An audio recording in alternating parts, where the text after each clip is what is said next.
Top quality और consistent performance के लिए सिर्फ सिल्वर पंप नाम याद रखना।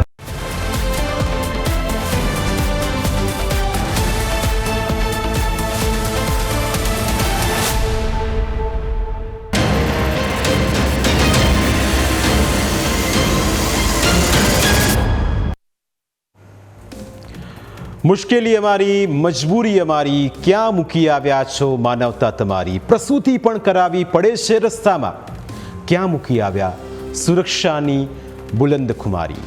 મુસીબતો આવતી જાય છે એક ધારી, તમે કોઈ એક કામગીરી તો કરો સારી.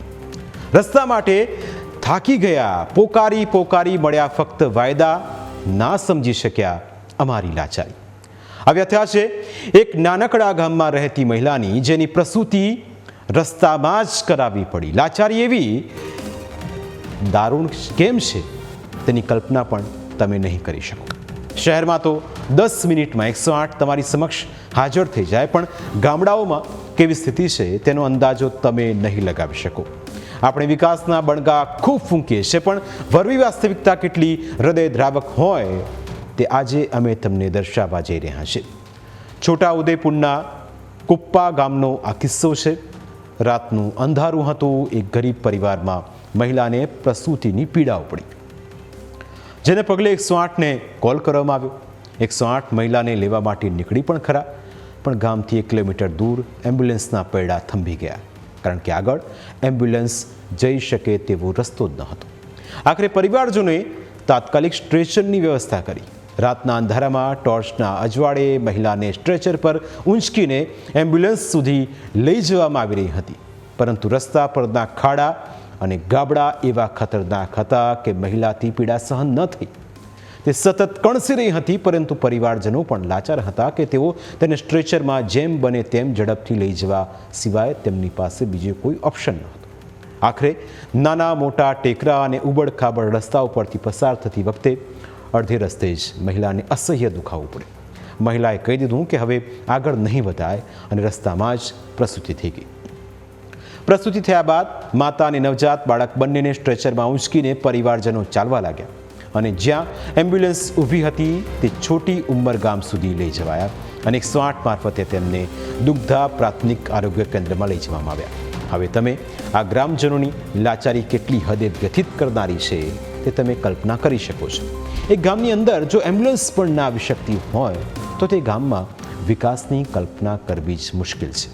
આપણે નેતાઓના ભાષણોમાં છેવાડાના ગામ સુધી વિકાસ પહોંચ્યો હોવાની મધમીઠી વાતો તો સાંભળીએ છીએ, પણ આ વિકાસ શું ભ્રષ્ટાચારનો હોય છે?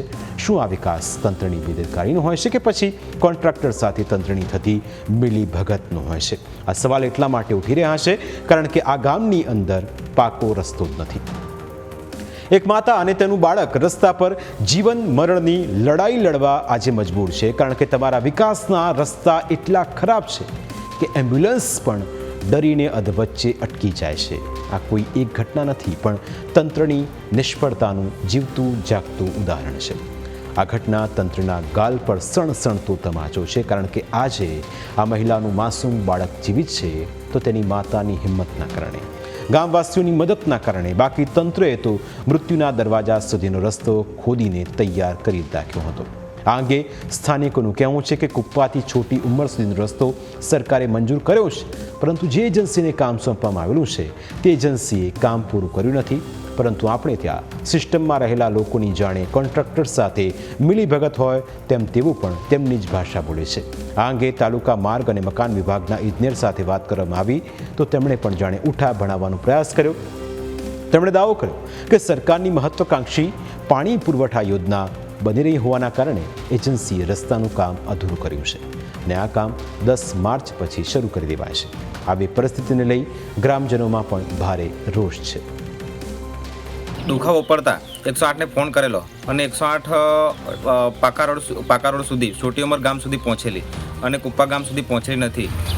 ત્યારે કુપ્પા ગામ જે છે તે 2 વર્ષ અગાઉ એક એજન્સીએ કામ ચાલુ કરેલું, પરંતુ કયા કારણોસર એ એજન્સીએ કામ અધૂરું નાખી અને ભાગી ગયેલી છે. ત્યારે 1 કિલોમીટર સુધી આ પ્રસ્તુતાને જોડી બાંધીને લાવવી પડેલી.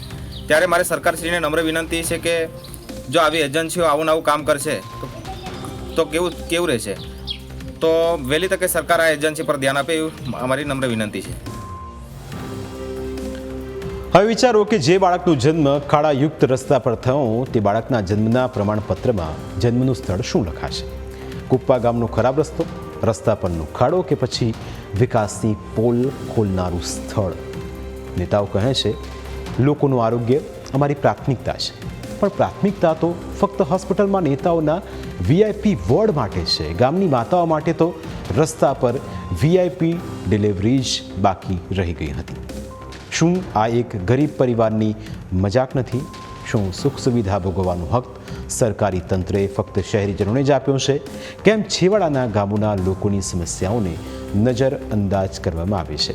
આ તમામ સવાલો વચ્ચે હવે એ જોવું રહેશે કે ગ્રામજનોને ક્યારે પાકો રસ્તો નસીબ થશે. પ્રાઇમ 9માં સમય થયો છે બ્રેકનો. બ્રેક બાદ અન્ય મુદ્દા વિશે વાત.